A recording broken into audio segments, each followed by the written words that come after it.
Salut et bienvenue sur MX Réflexion. Aujourd'hui je te parle d'enduro et c'est tout de suite dans cet extrait de vidéo. Qui dit enduro dit forcément franchissement, que ce soit sur une extrême ou même dans les liaisons sur des courses un petit peu plus classiques, on va être confronté au franchissement quoi qu'il arrive, quelles que soient les conditions.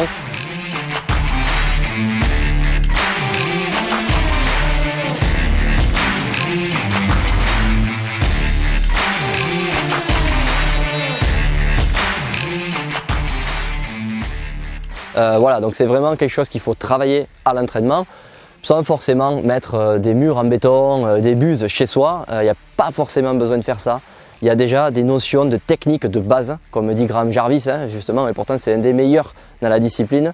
Il conseille de travailler ces techniques de base à l'entraînement.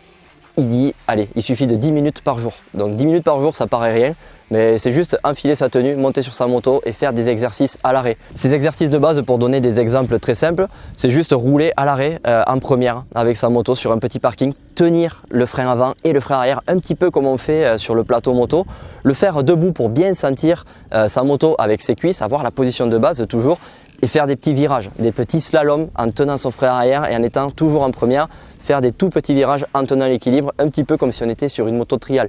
Ça c'est un premier exercice qui est très efficace, qui ne paraît pas mais qui est très physique aussi, donc ça fait aussi travailler sa condition. Ensuite, un autre exercice qui peut être intéressant, c'est de faire des petits sauts sur place. Là, même pas besoin de démarrer la moto, vous n'avez presque pas besoin de mettre la tenue, il suffit de se mettre debout sur sa moto, prendre frein avant et frein arrière et faire des petits sauts sur place, des petits bonds, vraiment pour essayer de comprendre le système de ressort des suspensions. Et ça, ce sont des choses qui permettront de s'en sortir dans une montée avec des racines, ce genre de choses où il faudra bien ressentir l'amortissement de sa moto, l'effet ressort et surtout l'appui sur les cale-pieds. Le troisième exercice que je peux conseiller en tant qu'exemple dans cette vidéo, c'est le fait de lever la roue avant ou cabrer, on va dire. Mais c'est surtout toujours pareil pour ressentir cet effet ressort des suspensions. Le but n'est pas de faire un wheeling en restant assis sur la moto, mais plutôt en le faisant en étant debout, c'est-à-dire comprimer la fourche, tirer au bon moment et il faudrait limite qu'on n'ait pas besoin de mettre les gaz pour que la moto se lève.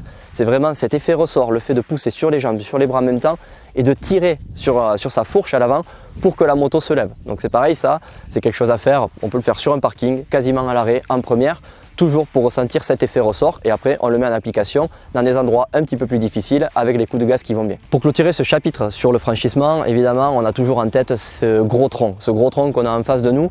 Pour ça, il y a une technique à aborder pour quasiment tous les troncs, quelle que soit la taille, j'ai envie de dire. On peut le faire aussi bien sur les petits que sur les très gros. On va partir sur les très gros puisque cette technique unique fonctionne. C'est-à-dire qu'il faut taper, si on a un tronc devant nous, il faut aller poser la roue avant sur le haut du tronc, pomper toujours sur ses suspensions et mettre le coup de gaz à ce moment-là pour que la roue arrière vienne taper à son tour et faire basculer l'avant derrière le tronc. Une fois que la roue arrière a tapé sur le haut du tronc, la roue avant va se poser toute seule et là le job est fait. C'est-à-dire qu'il ne faut pas arriver et vouloir lever la roue avant trop tôt et faire taper l'arrière. Il faut toujours que la roue avant tape sur le haut du tronc et à partir de ce moment-là, compression, on vient taper la roue arrière et on passe au-dessus du tronc. Surtout ne pas arriver avec de la vitesse, cabrer et faire ça parce que là ça peut être catastrophique sur des gros troncs. Évidemment c'est une technique qui peut marcher sur des petits troncs où on va arriver cabrer et là il n'y a pas de souci puisque la roue arrière va absorber comme si c'était un trou sur une spéciale. Donc voilà, cette technique est vraiment à travailler à l'entraînement. Je répète, c'est roue avant d'abord, on comprime, petit coup de gaz pour que la roue arrière aille taper et on passe tout seul de l'autre côté du tronc. En franchissement, le point le plus important, c'est de rester sur sa moto. On a tendance des fois à descendre parce que c'est peut-être un petit peu plus facile pour pousser la moto et tout ça. Et c'est là qu'on se fatigue. C'est là qu'on se fatigue. En enduro, il faut rester le plus souvent possible sur la moto avec aussi le plus souvent possible les pieds sur les cale-pieds.